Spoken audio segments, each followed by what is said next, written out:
میں نے چند مسائل کو فقہ مذاہب اربعہ میں دیکھا ہے، مجھے امام حنیفہ کی دلیلیں قوی نظر آتی ہیں۔ اچھی بات ہے، چلو شکر ہے تمہیں سمجھ آ گئی۔ ویسے ایک بات یاد رکھو کہ ائمہ تو سب برحق،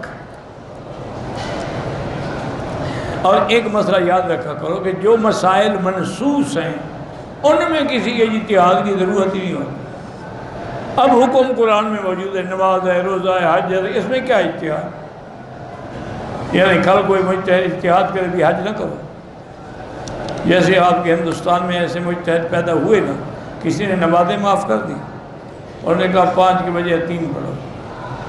کسی نے کہا جی یہ نمازیں جو ہے نا اصل میں یہ ایکسرسائز تھی، اس زمانے میں ایکسرسائز کا کوئی اور طریقہ نہیں تھا، اب ہمارے یہاں انڈور گیمیں ہیں، تم ایکسرسائز کیا کرو، کھیلا کرو، بس وہ تمہاری نماز ہو گئی۔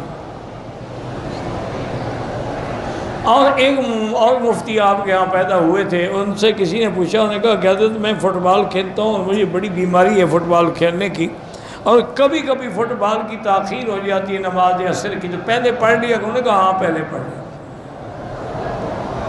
اب ایسے مفتی اور مجتہد جب پیدا ہوں تو پھر انا للہ و انا الیہ راجعون۔ اس لیے میرے ایک استاذ تھے، بڑے اللہ والے تھے، اللہ ان کی قبر پہ کروڑوں رحمتیں فرمائے، بڑے فقیر تھے، یعنی سمجھ ہی نہیں آتا تھا دیکھ کے کہ یہ شخص بھی عالم ہوگا، لیکن علم کا دریا تھا۔ تو وہ ہمیشہ مجھے فرماتے تھے مکی صاحب مفتی 2 قسم ہوتا ہے۔ میں نے کہا اچھا حضرت وہ کیسے؟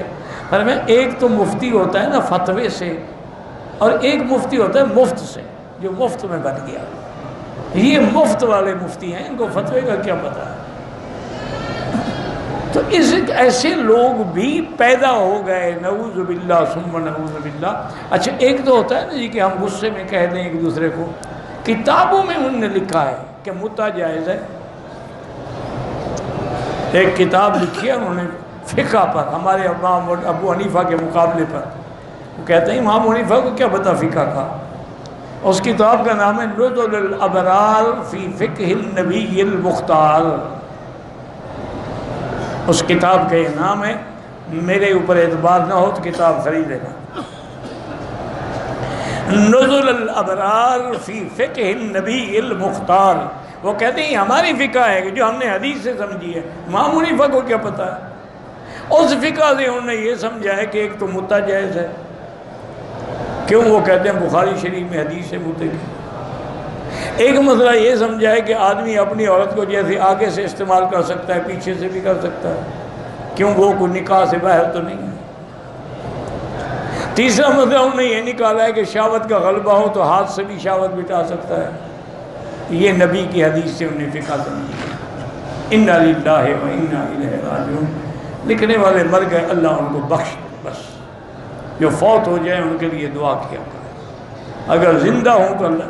تو امام ابو حنیفہ کا جو میں آپ کو کہہ رہا ہوں، پتہ ہے ابو حنیفہ کیوں کہتے ہیں؟ وہ حنیفہ ان کی لڑکی تھوڑی تھی ہوئی، حنیفہ ہے دین حنیف سے، اور دین حنیف کا سب سے پہلا مدون جو ہے وہ ابو حنیفہ ہے، اس لیے کنیت ہوئی ابو حنیفہ۔ یہ کنیت وصفی ہے، یہ کنیت نسبی نہیں ہے۔ اور یعنی سب سے پہلے فقہ جس نے تدوین کی وہ ابو حنیفہ تھے۔ اور پھر امام ابو حنیفہ کی فقہ جو ہے ویسے نہیں ہے، انہوں نے ایک جیوری بنائی تھی علماء کی، جس میں محدثین بھی تھے، جس میں نحو والے بھی تھے، صرف والے بھی تھے، معانی والے بھی تھے، لغت والے بھی تھے، ادب والے بھی تھے، اسماء الرجال والے بھی تھے، تفقہ رکھنے والے بھی تھے۔ ان کے سامنے ایک مسئلہ رکھا جاتا، وہ سارے بحث کرتے، پھر امام صاحب کو سناتے، امام صاحب اس کو قبول کرتے، پھر وہ مسئلہ لکھا جاتا۔ اس طرح انہوں نے تقریباً 60,000 مسئلہ جو ہے وہ منضبط کیا ہے۔ اب اتنے علماء کا جس پہ غور ہو تو اس میں غلطی پھر کم ہوتی۔ اور دوسرا یہ بھی یاد رکھیں کہ امام صاحب کے شاگرد تھے ابو یوسف اور محمد بن حسن الشیبانی، جن کو صاحبین کہتے ہیں۔ تو صاحبین میں جو محمد بن حسن ہیں امام شافعی رحمہ ان کے شاگرد ہیں، اور امام احمد بن حنبل امام شافعی کے شاگرد ہیں، تو سارے امام تو شاگردوں کے شاگرد ہو گئے۔ امام مالک رحمۃ اللہ علیہ امام دار الہجرت نے عبداللہ ابن مبارک فرماتے ہیں کہ انہوں نے کچھ مسائل حنفیہ کے خلاف بات فرمائی، بڑے لوگ تھے، اللہ ان کی قبروں پہ کروڑوں رحمتیں فرمائے۔ عبداللہ ابن مبارک جو ہیں امیر المومنین فی الحدیث ہیں، وہ حنیفہ کے شاگرد ہیں اور امام بخاری کے استاد ہیں۔ وہ کہتے ہیں کہ ایک دن پھر میں نے ایسا کیا کہ چند ورقوں پہ مسئلے لکھے، اور ان میں جو ابو حنیفہ رحمۃ اللہ علیہ کا قول تھا نا وہ لکھتا گیا، سارے 50-60 مسائل لکھ کے میں نے امام صاحب کو پیش کیا۔ انہوں نے فرمایا اچھا میں رات دیکھوں گا۔ دوسرے دن مجھے ملے، پھر میں نے رات اور مسائل پہ غور کیا، مسائل تو کمال ہیں، کس بندے نے لکھے ہیں یہ؟ میں نے کہا حضرت جس پر آپ ناراض ہوتے ہیں ابو حنیفہ کے تو ہیں۔ فرمایا الزم ابا حنیفہ، اس کو نہ چھوڑنا، اس بندے کو، اس کو اللہ نے کو خاص علم لدنی عطا فرمایا۔